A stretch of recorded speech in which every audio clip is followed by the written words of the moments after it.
This is Punk Rock and Politics, and today is April 24th, 2018, and this is episode number 60. Let's do this!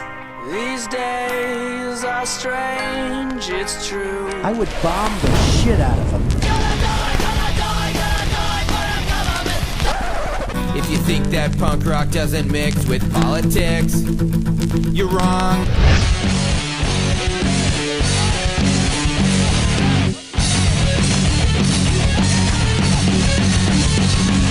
Welcome to Punk Rock and Politics. Today we'll be talking with fellow podcast host Mike from Punks for Progress about the Hawaiian-North Korea missile scare, the March for Our Lives to stop gun violence, and our predictions for the 2020 Democratic presidential nomination. This is supposed to be a democracy. It's not right now. It's not even a representational government because my government does not represent me, or even the majority of the people that feel the same way I do. All that and more on today's episode. So let's get to the political mosh pit. But first, here's the news of the week.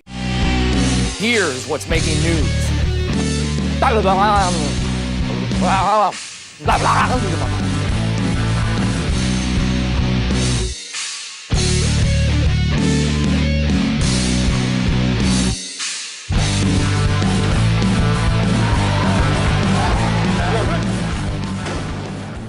Kim Jong-un agreed to cancel North Korea's weapons programs in anticipation of President Trump's visit to the peninsula. More news as this develops. The Democratic National Committee sues Russia, WikiLeaks, and the Trump administration over the 2016 presidential election. The suit claims that Russia, WikiLeaks, and the Trump administration conspired against Hillary Clinton's 2016 presidential campaign, making it perfectly clear that we as a country will never stop talking about the 2016 presidential race. Under President Trump, the national debt has now topped $21 trillion for the first time ever. So much for fiscal conservatives.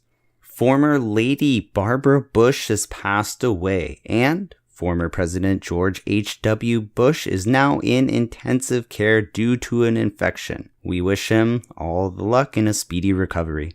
Evangelical and evil neocon Mike Pompeo clears the first vote in the Foreign Relations Committee to become the new Secretary of State for the Trump administration. He will go on to face the entire Senate for a vote later this month. Senator Rand Paul flipped his no vote to a yes vote, caving under pressure from President Trump like a little bitch. At times like these, I miss his dad, Ron Paul. And on this day in rock history, April 24th, 2003, the Dixie Chicks launched their publicity campaign to explain their position after the controversial statement regarding the Iraq War. Now, looking back, they were totally right, and it only goes to show that in times of war, you'll be branded as a traitor by simply questioning the government's use of war based on lies. And that's the news of the week.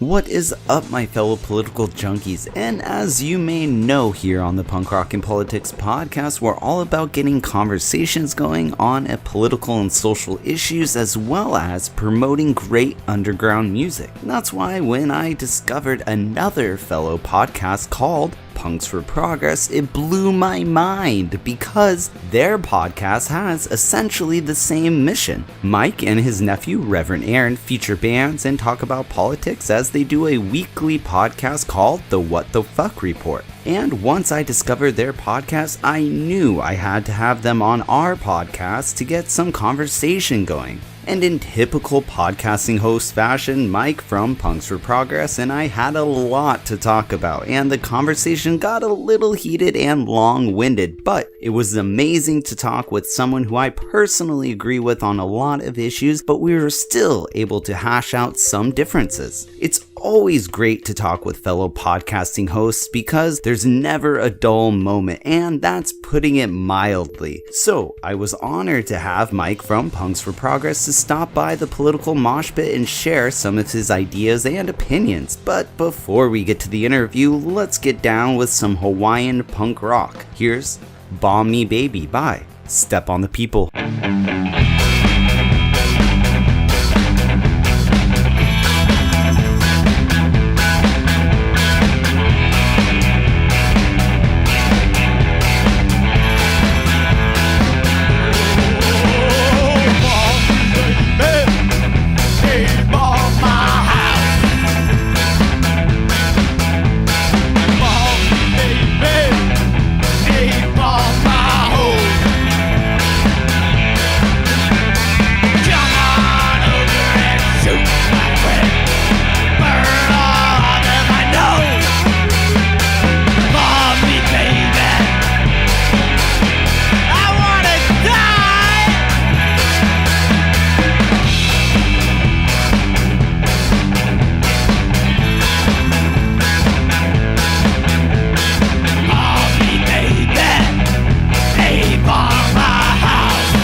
And that was Bomb Me Baby by Step on the People. And as everyone remembers, we had Step on the People back in episode 47.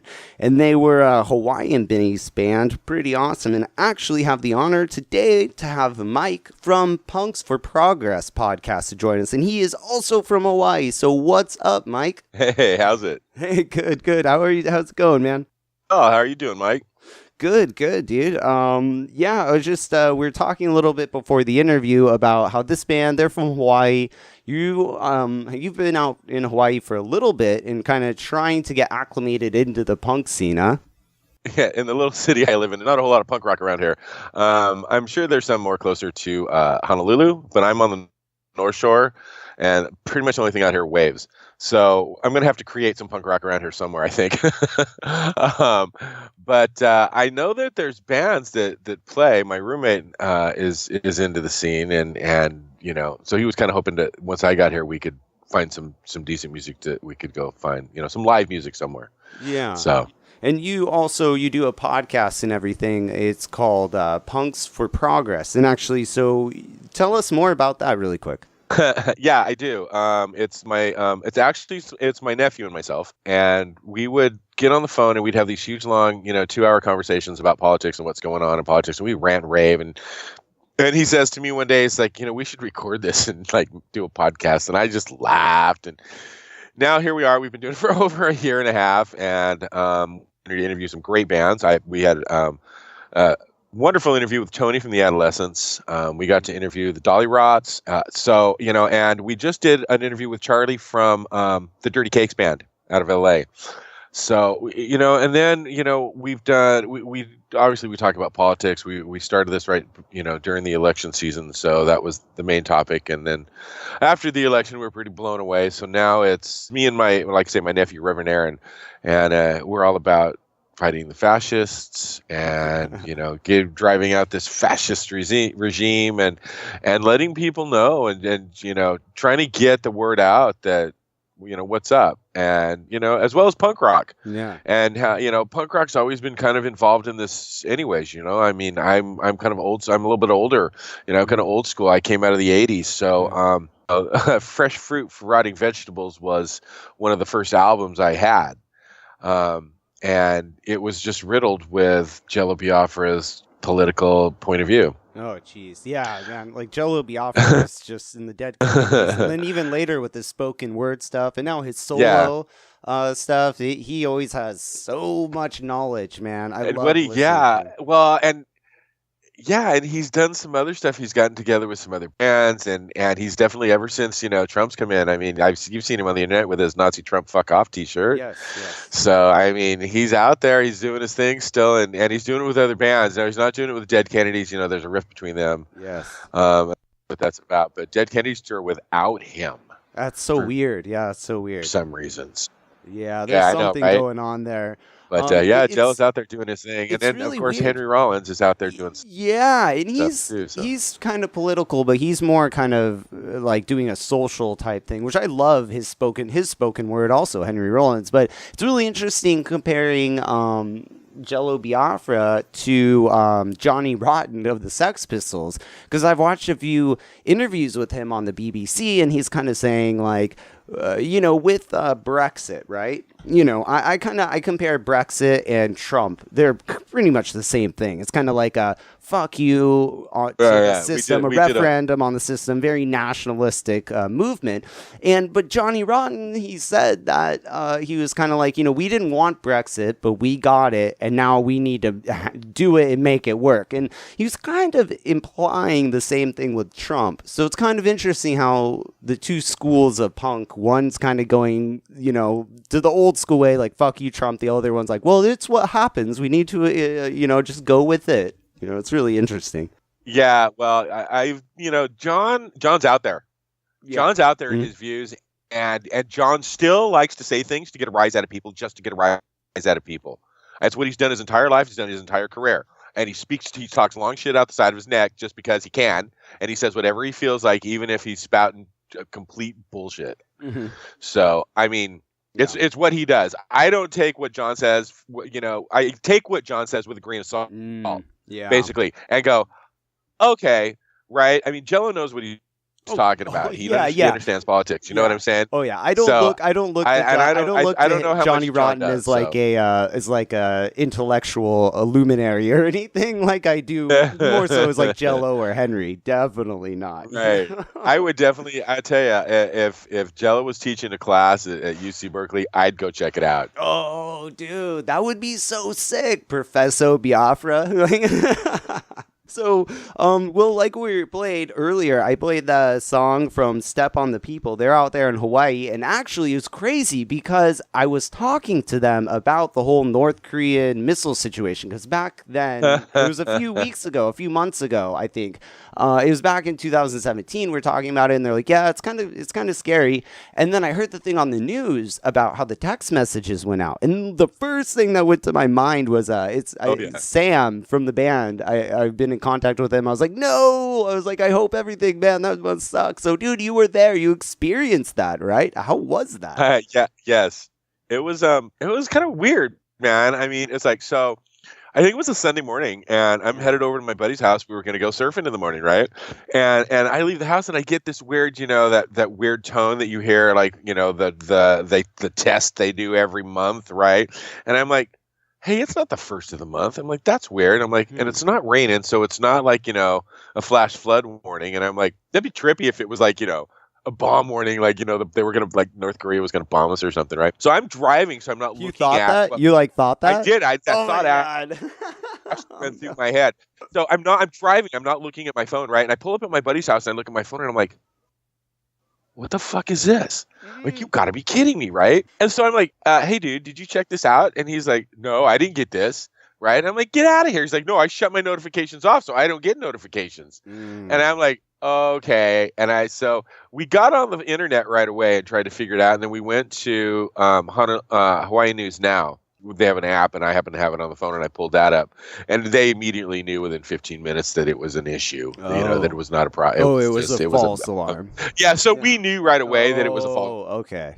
alarm. But still, I mean, that was probably like 15 minutes of like freaking out while you're Google searching, I was just like, should I go back home and pick up my daughter? I'm like, is it really? Yeah. What if it was an actual missile and you're just in there Googling shit? Like, I'm like, well, is this for real? You got to, like, of course I'm screenshotting it and putting it on Instagram right away, right? Oh, because I'm like, this has got to be a joke, man. Come on. Wow. And so check it out, right? So me and my buddy were like, okay, cool. Well, let's go check out the surf. You want to go get coffee? Yeah, let's go get coffee first, right? Mm-hmm. So we head over to Cafe Haleiwa. No, we head over to Cafe Haleiwa. And as we roll in there, we're like, it's like people were coming out, and they're like, it's closed. And what do you mean it's closed? It's, 8:00 in the morning. They're not closed. It's Sunday morning, right? Yeah. So we went there, and he's like, yeah, we're closed. He's like, as soon as that missile warning came in, all the cooks left. He's like, I have no cooks. And then we're like, oh, no. So dude lost all his business that day. Wow. He had to close down for the day. Yeah. And we're talking, a little breakfast cafe right there on Cam Highway in downtown Haleiwa. Oh, wow. So I mean, it was, he lost a butt ton of money that day. So because of that that whole thing went down. Yeah, but I think it was like three people that ended up losing their jobs over that. There's the dude actually that sent the message out quit. Oh, okay. Because he was he was getting too much harassment. They still talk about it on the news today because it's still there's still repercussions and there's still, things going on because of that. But just to think, it's just a false alarm, nothing happened, whatever, it's kind of still, you can't though, really, because it could happen, theoretically. Well, I know, right? How sick was that I actually had the thought, that'd be funny if it was like... I can't believe you thought that before. I actually had that thought, right? Yeah. And I was like, I saw that, I'm like, oh shit, that was like weird. Yeah, I know. Like, it can't be, right? I'm like, nobody was like running around crazy, Cause then again, there's not running around Haleiwa. Right. So I just, the tourists hadn't got here yet, but I don't know, man. It was a trip. But would they even have gotten the text message? Because would it only have gone to the area code? Anyone in that area gets it, huh? Yeah, because because I don't have an 808 area code yet. Oh. Because I've only been here since January. So it's because of the location. Oh, wow. That's how they do the reverse 911. The GPS. So wow, all the wow. tourists got it. Are you kidding me? They show on the news all the time of the scenes from downtown in Waikiki and Honolulu. And people just running back into the buildings and getting run over and trampled because they're freaking out. And there was like certain places that wouldn't let people in. They were trying, and they're like, "No, you can't come in." And they're like, "What are you talking about? There's a bomb scare." And I showed this one dude on the news putting his little girl down a manhole. Oh my God! Like, dude. I swear, dude, there was on the news. That guy they showed it over and over again. This guy was like putting his little girl down a manhole. Yeah. And it showed the security cameras of the people running back into the hotels in Waikiki. Oh, geez. It's crazy. That's Can you insane. imagine? This is the environment we live in today. Exactly. Why? Exactly. Because these two dictators, these two so-called dictators, and I'm referring to the one in this country as well, have little teeny penises, and they feel like they have to, flex their muscles. I mean, it's seriously what it is. Yeah. Is they are so, I swear, they have so low self-esteem that now, there are these, huge, powerful people. They're gonna flex their muscles. I mean, and we can segue right into what we were talking. When it comes to like I like to say, little penises. Get yourself a penis extension. Make yourself feel like a man. Really, you need to have a gun to feel like a man. Trump needs to have a freaking army to feel like a man. Yeah, and little kid needs to have an army to feel like a man, and now they they go parading their weapons around, their penis extensions around in big parades, and now Trump will do the same dang thing. Well, okay, but before we do, definitely, that was the perfect thing I was gonna say, because we're living terrorized on the national level. We're living terrorized, and now on the local level with the school shootings and everything, we're being terrorized. But before we move on, because we're going to talk about guns and gun violence today, which is a huge issue, and I'm really excited to address that. But before I do want to mention the Trump versus Kim Jong-un. I do think you're 100% right with Trump and his little penis. Kim Jong-un a little bit, but in a way it's fucked up. I don't support the regime of North Korea, but I totally understand the mentality of being a leader of a small country and being like, I want nukes just in case you come fuck with me. Because look at America. We go into every country and we bomb the shit out of them. And then if you look at Libya with Gaddafi, Gaddafi gave us his weapons because we're like, oh, you don't have your weapons. We're going to go, you need to give us all your chemical weapons. We're going to go in there and fuck you up. And he's like, okay, here's my weapons. And then we went in there and fucked them up. So why would Kim Jong-un give us his weapons? So much covert, dude. We did so much covert shit in Libya. Yes. That was going on for freaking more than one administration in Libya. Trust me. We were supplying him with those weapons, right? Yeah. Just like we are every other freaking country back there. Exactly. It's worse. Trump just signed billions and billions. He loves to say billions. Watch him. I noticed that. He loves to say that word billions. Right? Billions and billions and billions. To Saudi Arabia, we're sending them like billions of dollars worth of weapons. Mm-hmm. Great. This country that is the worst when it comes to human rights. Yeah. Women's rights. It's a completely male-dominated society. Women have. Oh my God! Don't even get me started on Saudi Arabia. CNN. Right? And no, we're going to sell them all these weapons, and they have this we're new going to sell leader, them just Mohammed. like we did. It's yeah. And what about Syria? Ugh. We're selling them weapons, and they're bombing. I mean, it's the whole thing. Yeah. It's like how when we gave. It's like how they took, like how ISIS took the weapons that we gave Iraq. Yes. ISIS took them, and now we're being bombed with our own freaking weapons. Yeah, exactly. Yeah. Well, the Iraqi army ran away. Yeah. Right. Well, back to let's just make some more with Saudi Arabia. With Saudi Arabia, have you noticed CNN and New York Times and everyone? They're touting this Mohammed bin Salman, this MBS, this new leader as, oh, he's a reformer. He's so great. He's actually letting women drive. Not to mention they still have to be with their male chauffeur that they can't leave the house with. So it's such bullshit. They even had his brother on CNN and they're kissing his ass. And I'm like, dude, these guys are, and they're like, oh, And at the very end of the interview, Wolf Blitzer's kind of like, well, maybe eventually you guys can catch up with your women's rights. Ha ha ha. The women would appreciate that. And they're like laughing about that on CNN. And I'm like, dude, like, how fucking crazy is that? It's just insane. But okay. What about gay people? What about trans people? Oh, really? Well, they're going to get wiped out. They're not great. even So allowed now women to can drive. exist. Oh, that's so cool. What is this? 1968? Shut the hell up. And they're our number one ally. And they're our number one ally in the Middle East. No. It's insane. It's insane. But no. But dude, let's get from the not an ally.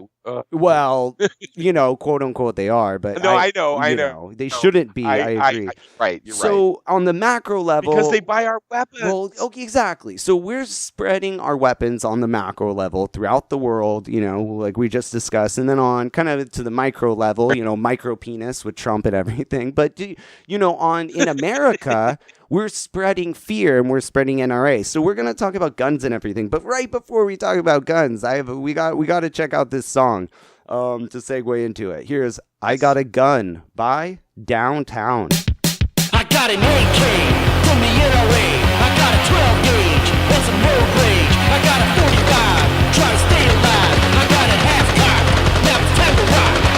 Do not fuck with me, my friend. I got a gun. I got a gun. I got a big gun. We're gonna have big fun. I got an Uzi gun and it weighs a ton. I got it sawed off just to fuck you up. I got some bullet spray for a rainy day. I gotta pull the trigger. I gotta pull the trigger. Do not fuck with me, my friend. I got a gun. I got a gun. I got a big gun. We're gonna have big fun. I gotta have some fun with my Remington. I gotta make some tracks with some shooting bats. I got some hand grenades for the street parades. I gotta pull the trigger. I gotta pull the trigger. Do not fuck with me, my friend. I got a gun. I got a gun. I got a big gun. We're gonna have big fun. I got the safety on, but baby not for long. I gotta make a point with some hollow points. I think you better pray for no ricochet. I gotta pull the trigger. I gotta pull the trigger. Do not fuck with me, my friend. I got a gun. I got a gun. I got a big gun. We're gonna have big fun. I got a gun. I got a gun. I got a big gun. We're gonna have big fun.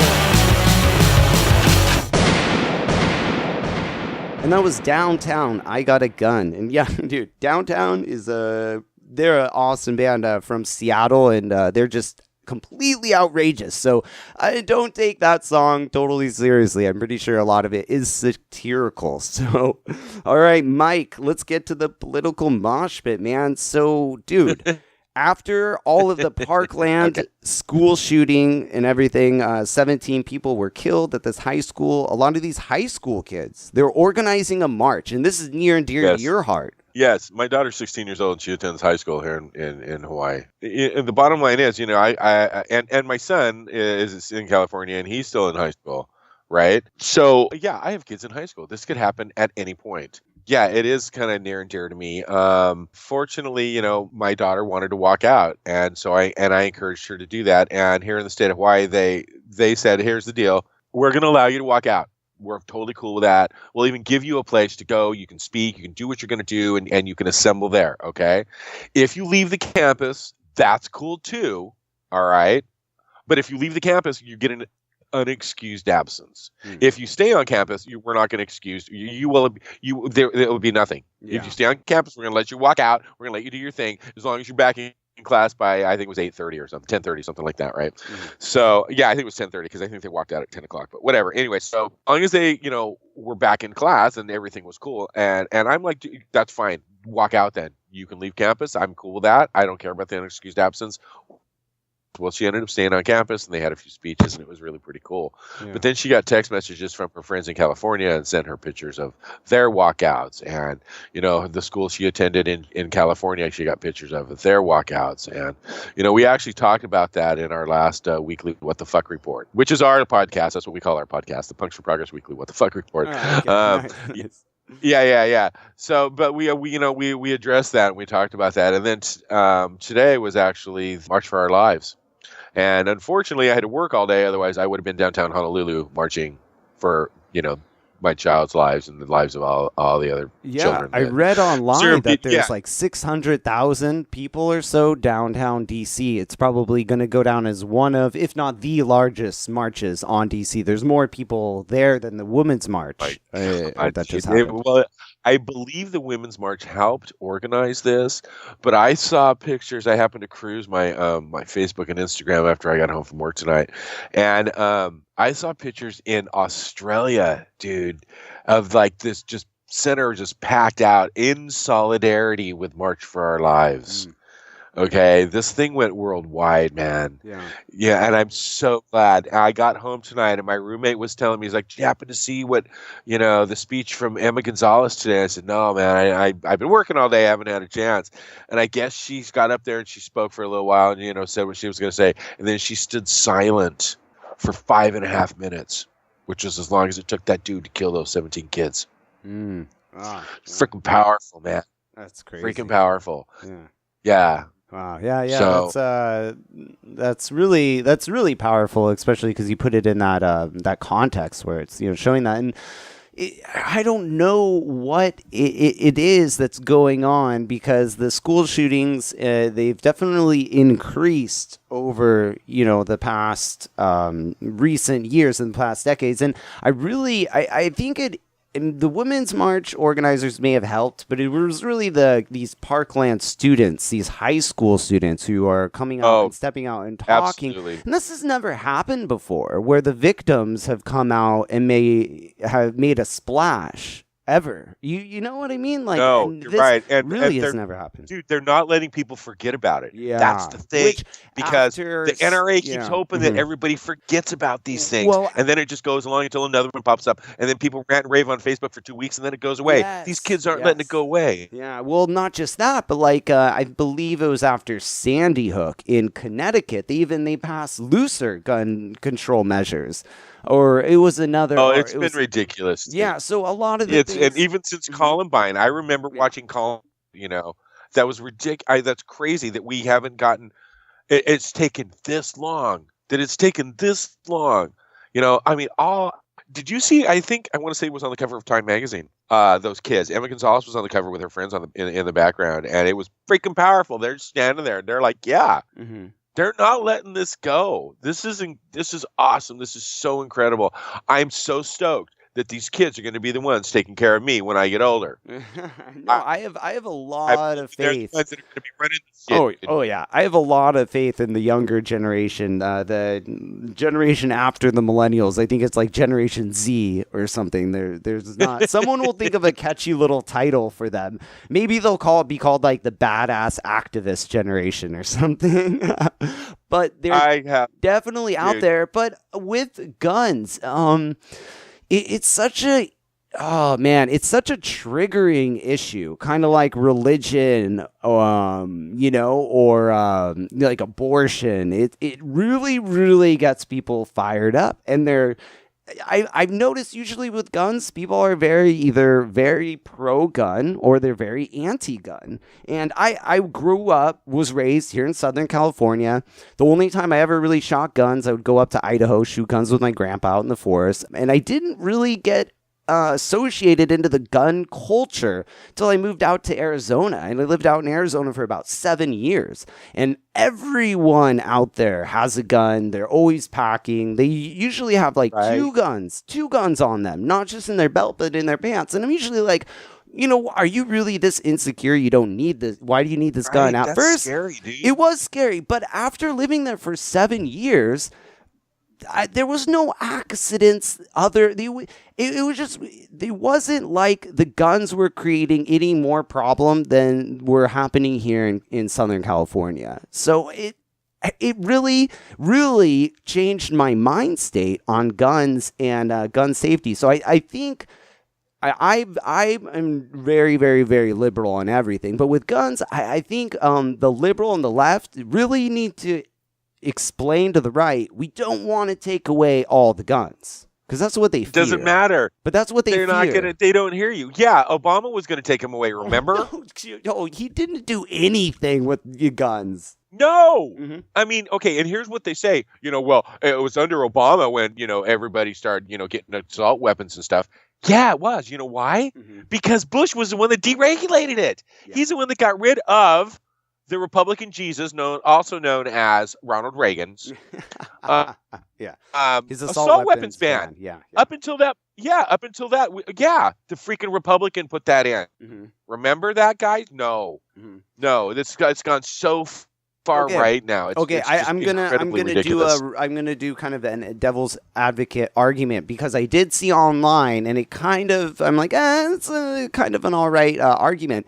But they said before the Ronald Reagan did the weapons ban, assault weapons ban, that weapon, the same weapon that's being used now in most of these school shootings, was available for purchase, and there was just as much, if not less, regulation back then. So why wasn't there being as many school shootings and mass shootings back in the 50s and 60s, 70s when it was being sold as there is now? And I was like, that's kind of a fair question. And I don't have an answer. I don't know why. And that's a thing. Why is there so many shootings? I think there's a bigger root cause. The guns are a big problem. This is a weapon. And people are like, oh, well, if you get rid of guns, people are going to stab people to death. It's like, no, you can't stab that many people that quick. But there's a deeper issue to this than just the guns.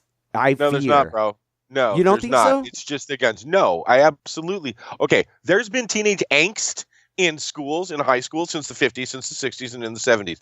I went to high school in the 70s. I graduated in 1981. Okay, we had teenage angst. We thought about killing ourselves. I mean, we thought shit was fucked up then too. Yeah. All right. Yeah. But the bottom line is, we didn't have as easy access to freaking guns. You know what I'm saying? I mean, I grew up in Long Beach, California. Okay, I moved out to the Inland Empire in my high school year, out towards Ontario, Pomona area, right? Freaking Pomona, okay? The LA County Fair is there, right? All those buildings there, they have so many expos. They have a gun show there, I swear to God, 4 or 5 times a year. Probably 4 times a year. I'll bet you they have a gun show at the Pomona And Fair. those are really easy to buy a gun at, the gun show. We all know about, you've heard about gun show loophole. You've heard about the gun show loopholes. Exactly. Definitely. See, and the bottom line is, guns are easier to get now. Yeah. If kids can't get them, they're gonna. Okay, so you're gonna stab your buddies, right? No, that's right. Because and then the big football player is gonna come over and kick you in the head and go, "Shut the hell up." I mean, seriously. No, that argument. It's not gonna happen. That argument from the right is ridiculous. About but back to the guns. So wait, let me also let me also clarify. Yes. Let me also clarify my because I grew up in California, Southern California as well. Okay, and in Long Beach, I remember my dad bought himself a handgun. He bought himself a .22 pistol that he kept, I swear to God, under the freaking mattress. Okay, because we were pretty close to Compton, and he hated black people.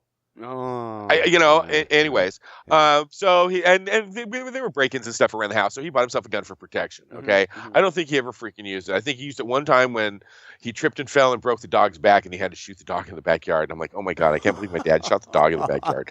But anyways, I squirreled right there.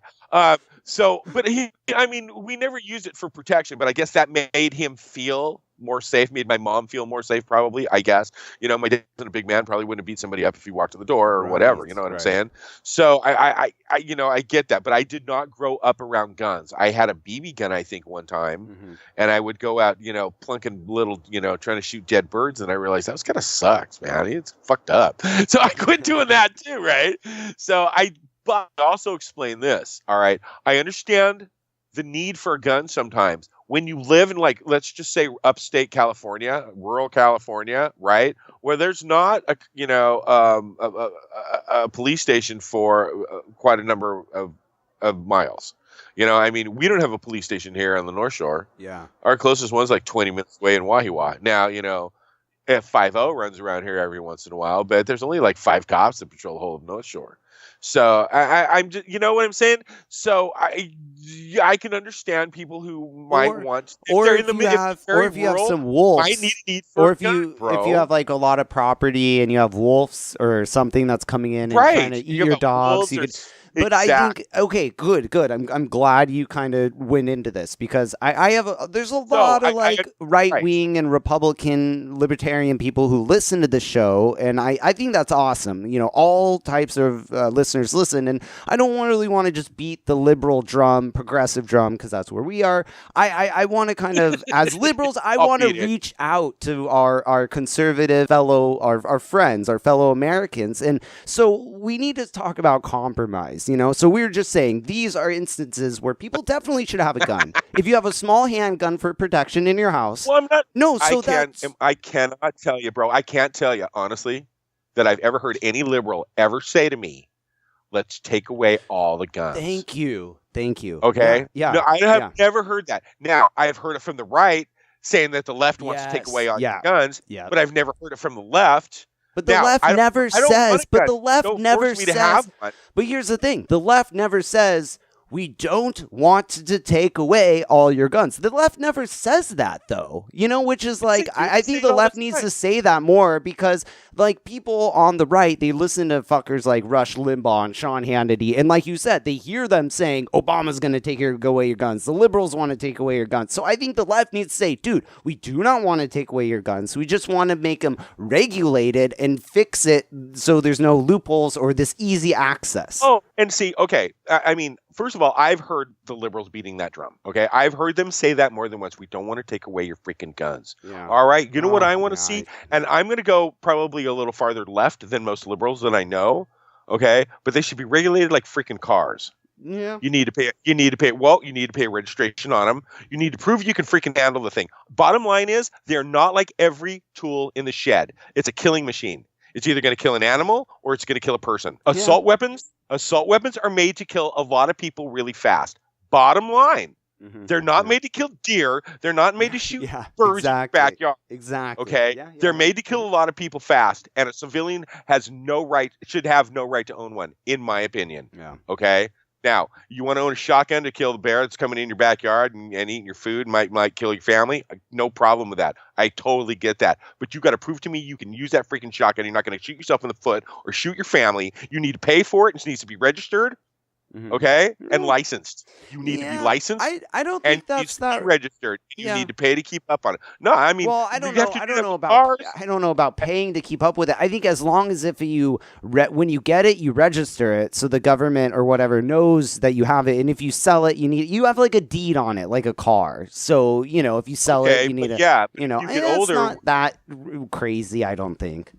Yeah, dude. Yeah. But if you get older and all of a sudden you can't see as well. You can't drive a car. You have to be able to prove you can see to drive a car. You know what? You still need to prove to me you still know how to handle a gun, and won't shoot yourself in the foot. And if you can't, then you need to transfer it to your family member or something. Right, exactly. Yeah. My dad quit driving because he kept getting in accidents, and he's like, "Okay, I'm not going to drive anymore." Yeah. Okay. See, I mean, I think something like that. Now, I understand that's just my point of view. Yeah. Yeah. No, I mean, that's like what I say. I think it's a little farther left, but I would just. Honestly, brother, honestly, and this is what I hear the liberals beating the drum about. Common sense gun control, okay? Close the damn gun show loophole, for Pete's sake. That's ridiculous. Here's the problem. Here's kind of the problem is, like, we were saying affordable health care with Obamacare, you know? And it's like, I don't know, man, because it's more affordable than anything else we had before that. Yes, you're right. You're talking to somebody that still can't afford healthcare. I know that, and that's a whole nother issue. But it was basically a handout to. It didn't go far enough left as it should have, which I'm afraid that if we do, this, but. If you're going to compromise, man, you don't approach the table halfway, man. You go full out, dude. Everyone called Obama a crazy liberal. He should have been like, yeah, we need universal single-payer health care. You know, when you play poker, you go all out, and then you work to the middle. Obama started from the middle and then went to the right. And no Republicans even voted for it anyways. But you have to understand the Republicans sabotaged it, man. they pulled out the risk corridors in there. So the insurance companies didn't get paid. Obama said, I know you're going to lose money for the first couple of years because now you have to insure all these people who have pre-existing conditions, and you're going to have to take care of the kids that are on their parents' insurance longer, and you're going to have a bunch of new people. And yeah, you're probably going to lose money for the first year. So you know what, you freaking kiss-ass babies, we'll give you some money, okay? We'll kick you guys down some money for the first couple of years, okay? Yeah. And then once it stabilizes, right? Then and you start making, I think honestly, I think it should only be like 5%. But they were I think it was somewhere around 10 or whatever, right? Obama put these risk factors in. Goddamn little Marco Rubio pulled them out. Threw it in a bill somewhere, buried in a bill somewhere, and pulled the risk factors out. And then Trump has done that even Trump he took away the individual mandate because they couldn't fully repeal that, so they just took away the individual mandate. He also took back the subsidies to the insurance companies so that it would fail. Oh yeah, that's what the risk corridors were, where that was the subsidies from the government to the insurance companies. Because they couldn't full out vote it out. They had to put these other measures into they can't vote it out, bro, because it works, man. People even the idiot Republicans that are on it like it. Yes, well, it's better than what it was before, but it's not what it's not universal health care. Yeah, dude, because it's still for profit. But we digress. That's a whole nother issue. I shouldn't even brought that up. But what I'm saying is how it is the messaging. No, you had some really interesting points there. But the messaging with affordable health care, and we should have went all out and explained affordable. I think the common sense gun control. I don't know. I think it makes sense, common sense, but for some reason, Republicans think common sense gun control means taking away all the guns. So I guess I don't know how you message it to Republicans and libertarians. Maybe we need to make a list of all the guns that, we liberals were like, these are okay guns. I don't know. Yeah. You know what, dude, when it comes to common sense gun control, man, I mean, dude, no civilian should have an assault weapon, a multiple person killing machine. A civilian shouldn't own that at all. Yeah, I agree. That's what I mean. Agree with that. Okay, common sense. Yeah. Okay, close the gun show loophole. You can't just walk in there without a background check, man. And let's improve these background checks a little bit. These last couple of, mass shootings that have happened, they go back and look into these people's backgrounds, and a lot of times there's a bunch of crap in there that should have been reported and wasn't. Yeah. Now, every once in a while, you get somebody that doesn't have anything, but for the most, some of it is some of it's kind of ridiculous though, because this last with this Parkland school shooter one. There was a YouTube video or something that he wrote. So supposedly someone with the same YouTube name as him wrote, "I want to become a school shooter" or something. And then that guy reported it to the FBI, and then the FBI you can only do so much. But the thing is, that was never said proved. Something. No, but that was never proved. The YouTube video comment was never proved to be that Nicholas Cruz guy. But I'm not taking away the fact that everyone in the school knew he was going to become a school shooter, and he was like, that was the common joke in a way, which I've heard on the news. A lot of the students that went to that school, they've said that the creepy bad joke was that he would come back and shoot up the school if anyone's going to do it.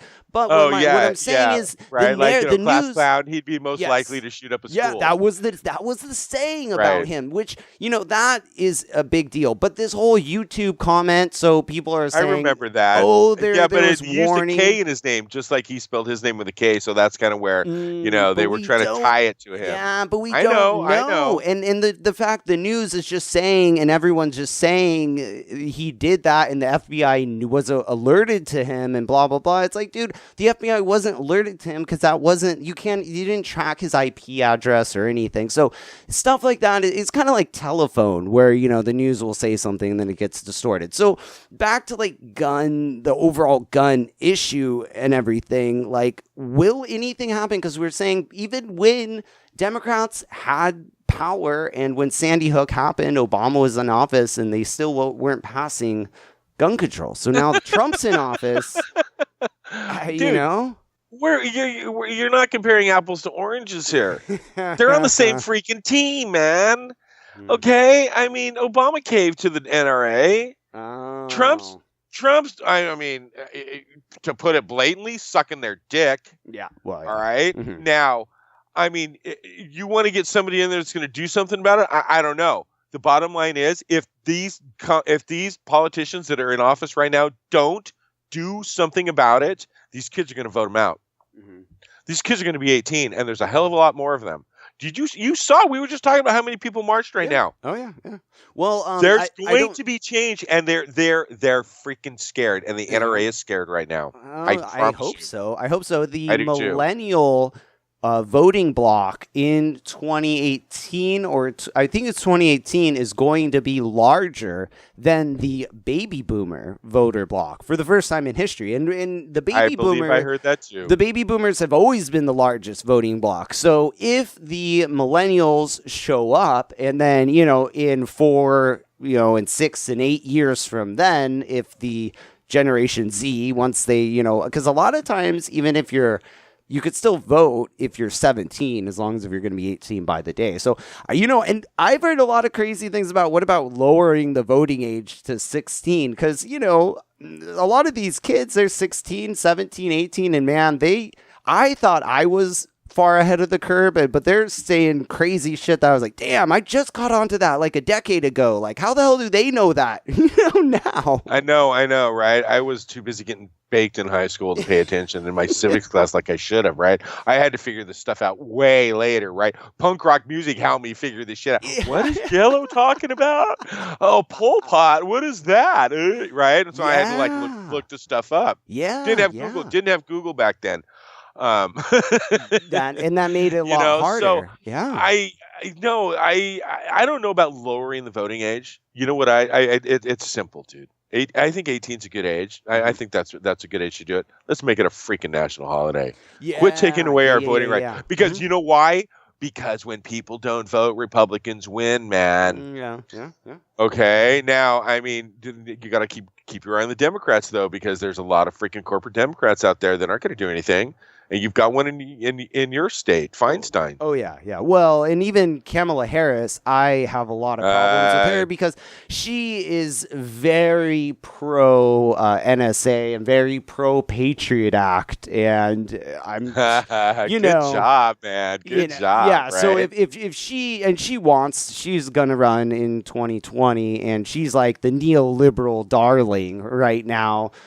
So if she gets the nod, I don't think they're pushing her. No, you know who the most popular politician in the country is? Let's do this before we wrap up. 2020, we're way too ahead of the curve, man. We're pulling a CNN on this shit. 2020 presidential election. You heard it first. No, this is get your tinfoil hats out. Let's dude. do Get it. your tinfoil hats. I want to hear it. Let's just speculate. I don't know. Who is the most popular politician in the country right now? Oh, Bernie Who Sanders. has been? Thank you. Yeah. Thank you. Yeah. Bernie Sanders is still and has been for over a year the most popular politician in the country. Now, that word like leaves a bad taste in my mouth, politician. Mm-hmm. And the bottom line, he is a politician. Yeah. All right. Yeah. But I mean, the only person I could see myself getting behind. Yeah. Right. Except maybe Tulsi Gabbard. I don't even trust. She won't run. She wouldn't run. Tulsi's from Hawaii, bro. She surfs. I love Tulsi. I saw her do a speech here in San Diego at Qualcomm Stadium in the parking lot with Bernie. She did a speech, and oh man, it was that's a ticket right there. I was like, I already saw Bernie, right? So I was like, yeah, I'm really excited to see Bernie. But honestly, dude, I was like slightly more excited to see Tulsi because I've never seen her before, like live. I saw her, her videos, and I think she has the military experience, the foreign policy experience that Bernie's kind of lacks a little bit. So I think Bernie Tulsi ticket would be like fucking fire. But you know what? That would piss the neoliberals off, which my call. The bottom line. Yeah, my call is Kamala Harris, number one, for the neoliberals, and then number two is Kristen Gillibrand. she's number one. She's totally running. She's doing everything she can to run, and I think she's gonna be the main pick. Dude. Oh yeah, and the thing about Kristen Gillibrand is she was very kind of corporatist, but she caught on to this wing. This progressive wing, and she's gotten more and more progressive, and she got out of the gates with Jackie Spear and was trying to pass this bill about congressional members harassing women, and they're saying how it's really bad in Congress, that a lot of congressional members are sexual harassing their aides. And they came out and did a news conference about this, dude. Kirsten Gillibrand and Jackie Spear, and now they just passed a bill that anyone in Congress, if they get sued for sexual harassment, they have to pay for it themselves. So I kind of think, like, dude, Kristen Gillibrand got that running, and she's voted against every single one of Donald Trump's nominations. She's voted against every single one of them. Now, do I want her to win, or do I think she's the best? No. I would love Bernie, and I think Bernie's the best. But I think Kristen Gillibrand, I think she's going to be the one pushed. Unfortunately. Name to watch there, huh? Oh, yeah. You have to watch that one. I'll definitely keep an eye on that. Yeah, she's positioning herself Interesting really. call. Dude, go just follow her on Twitter, man. Like, just follow her on Twitter, dude, and like watch a lot of her responses. Dude, I can definitely see the Kamala Harris thing. They're definitely priming her for totally. For and a it's run. like, God, she's gonna not. There's no way she could win against Trump, and it's just like. Before we wrap it up here, it's like you would think they would learn their lesson. And when you said Bernie, I don't know. I know when I first met you or kind of got associated with your channel, the Punks for Progress, I saw you on Twitter. And I don't know if you noticed on Twitter, but there's a die-hard group of people who just hate. They loathe Bernie, like Peter Dow and a few other people. But I mean, these people, they hate him. Yeah, because what he's saying is on the money. All right. Yeah, because they're gonna fuck up their way of life. Mm-hmm. Because dude, it's okay. This is supposed to be a democracy. It's not right now. It's not even a representational government because my government does not represent me or even the majority of the people that feel the same way I do. No. Because we are in the majority. Trump supporters, dude, are 30%. They hover between 33 and 35%, bro. Yeah, okay. Well, people didn't vote. People didn't vote. This all the Clintonians want to blame Bernie or blame Jill Stein or blame Gary Johnson. But at the end of the day, people didn't fucking vote. More people didn't vote than people who did vote. So, wait. But let's back that up a little bit too. Let's not forget about Chris Kobach and his interstate freaking cross-check that kicked off how many hundreds of thousands of people off the voter roll so that they couldn't vote? Oh, what, in the primaries? In the primaries? No, in the general. What? Where was this? Out there? No, this was like in Michigan. Oh. 200,000 people got kicked off the rolls, and Trump won by 2,000 in Michigan or something like that. For the general? Interstate cross-check. No way. On the general election. Yeah. Yes. See, I didn't. I never even heard of this. Wow. Showed up to vote. Bro, Greg Palast. Okay, he's an investigative reporter. Follow him on Facebook or Instagram. Okay, Greg Palast. And watch some of his stuff about how this election was stolen.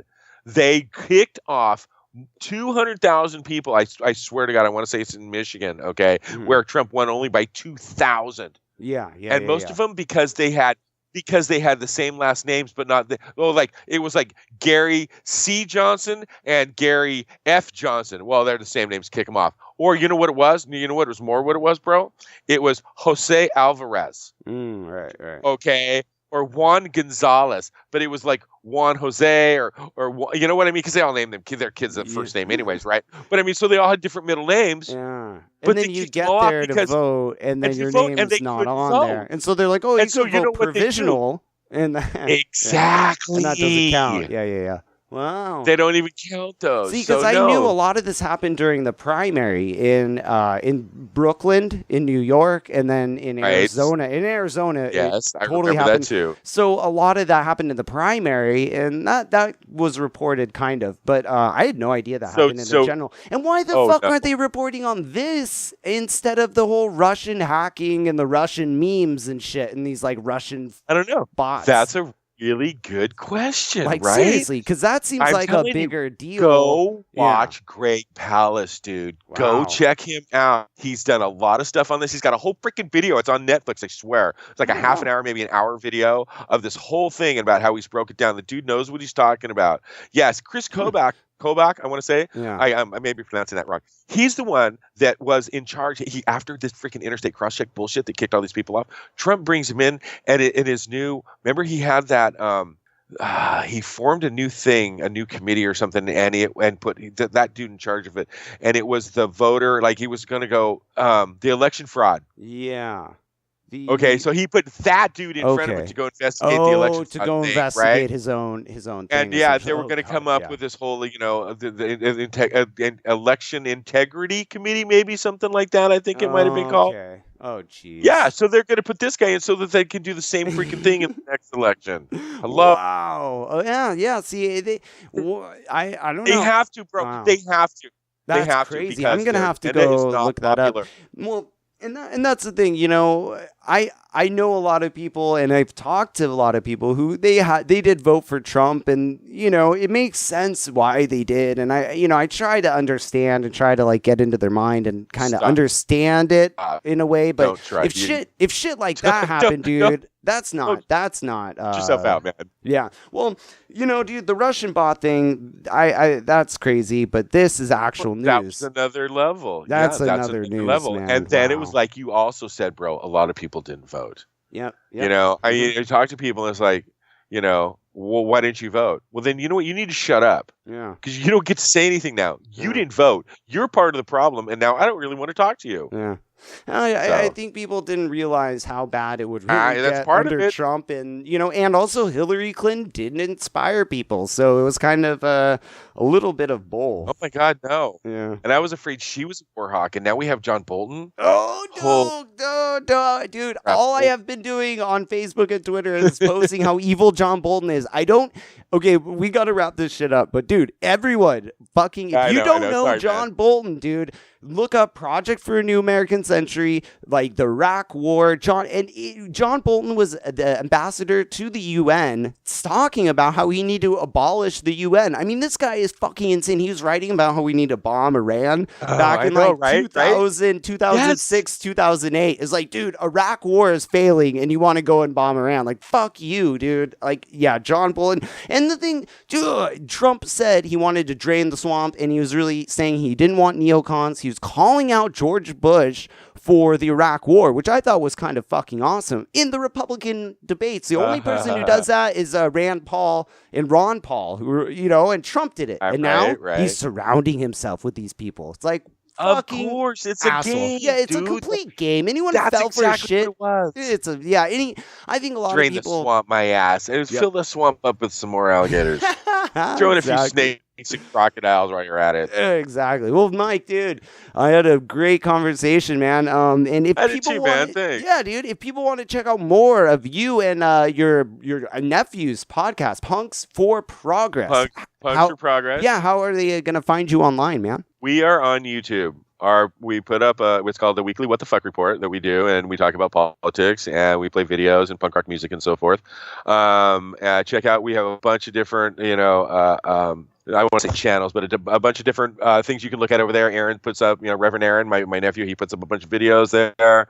I put up a few videos, so you can find us there. We're on Facebook, Punks for Progress. We're on Twitter, Punks4Progress. Yeah, that's how you find us. Awesome. Nice, man. Well, yeah, and soon I'm getting him to go on iTunes. That's my main and all the podcasts. We're going to get your podcast official. That's what we're going to do. But if you don't, let's do it. Definitely. And then we're having you on our show. Yeah, and you got to come on our show, man. Yeah, and then hopefully by then I'll have it online on the Apple, and then we'll share it to everyone so everyone could check it out. But awesome, dude. So everyone who has a Twitter or Facebook or on YouTube, go check out Punks, and it's 4, like the number 4 progress. It's Punks the number 4 progress on Twitter. On YouTube, it's Punks for Progress, just like it sounds, and on Facebook, it's Punks for Progress. Okay, cool, awesome. And like we're talking about, dude, with the 20 election in the burn, here's a perfect song to go out, man. Here's Paradise Hell by After the Burn.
Thanks for checking out Punk Rock and Politics. If you enjoyed the show and the information brought to you, please subscribe and share the podcast. It helps us here at Punk Rock and Politics, but more importantly, it helps the featured bands gain exposure. Also, if you know any bands or musicians who would like to join the political mosh pit and have their music featured on the Punk Rock and Politics podcast, please email us at punkrockandpolitics@gmail.com. Thanks again, and we'll see you next time. And rock on, political junkies.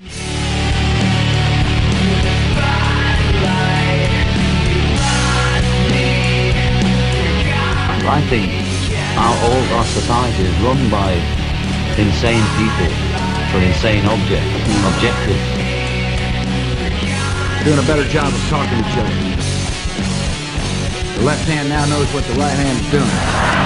Look at those hands. Are they small hands? And he referred to my hands. If they're small, something else must be small. I guarantee you there's no problem. I guarantee it.